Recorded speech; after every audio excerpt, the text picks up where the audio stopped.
Segunda-feira, 4 de outubro, é hora de começar mais um vlog de leitura aqui no canal. Eu sou a Nini, por aqui eu falo sobre livros e outras paixões.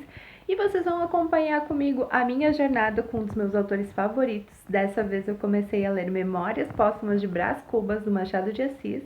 Eu já li alguns capítulos antes de começar esse vídeo, então eu vou colocar ali vocês num lugar melhor aqui do que segurar na mão. E já vou conversar sobre esse enredo. Então, gente, eu tô lendo Memórias Póstumas de Brás Cubas no Kindle. Eu vou colocar em algum momento pra vocês do vídeo a edição que eu tenho da Penguin Companhia.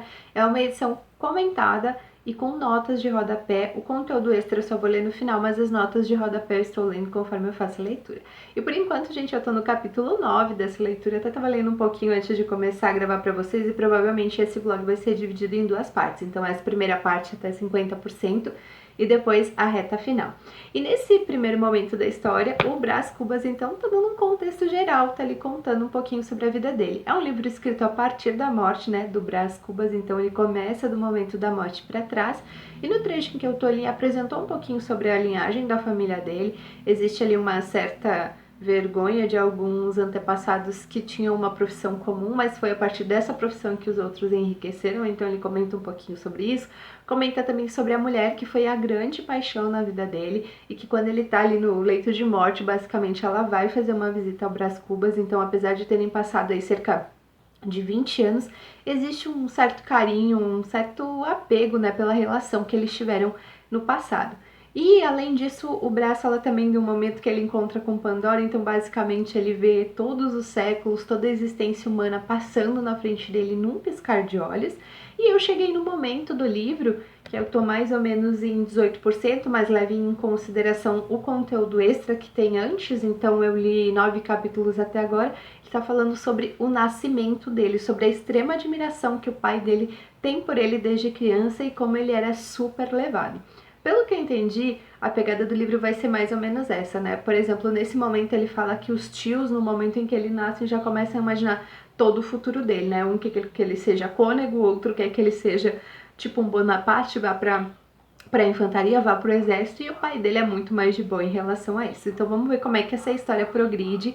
Ele realmente foi uma criança muito complicada, muito conturbada. Pensa que isso é século XIX, né, gente? Início do século XIX, quando o Brás Cubas nasce aqui no livro. Então é bem interessante acompanhar. E o que eu mais estou gostando é o estilo de narrativa, porque o Brás narra a história dele com um certo tom de ironia, uma sagacidade muito interessante que é um pouco presente nos outros livros do Machado, mas eu nunca li um que talvez fosse tão irônico, com essa pegada tão presente. Bom, gente, é isso então. Para a introdução desse vídeo, eu já quero ler esses primeiros 50% nessa segunda-feira e enviar esse vídeo para vocês, pra gente trocar umas ideias também. E por enquanto é isso. Se tu já leu essa obra do Machado, vai escrevendo aqui embaixo como é que foram as tuas impressões. Então, até a próxima atualização. Cheguei em 20%, 21% do livro. Eu quero só fazer uma observação nesse vlog que ele cita o Quincas Borbas, que é outro livro do Machado, né? Esse personagem estudou com ele na escola, então agora tô na parte em que o Brás está contando a época dele do colégio, e a minha próxima leitura do Machado vai ser o Quincas Borbas, para saber se lá no Quincas ele cita também o Brás Cubas, mas achei bem interessante essa conexão.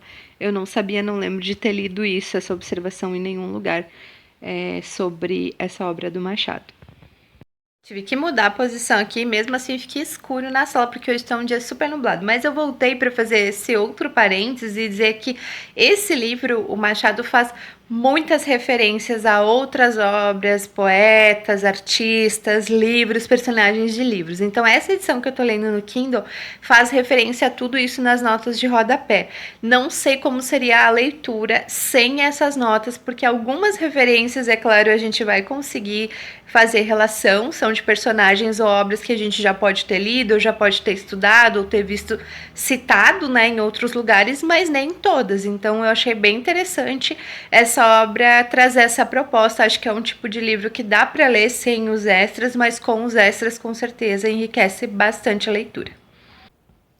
Final da tarde de segunda-feira por aqui. Eu já falei quase todo o tempo que eu tenho para conseguir editar e renderizar esse livro no celular. Eu cheguei em 33% na leitura de Memórias Póstumas de Brás Cubas e vou fazer essa primeira parte até o momento em que eu estou. Provavelmente, ao invés de dividir em 2 partes, vou fazer 3 partes ao longo dessa semana.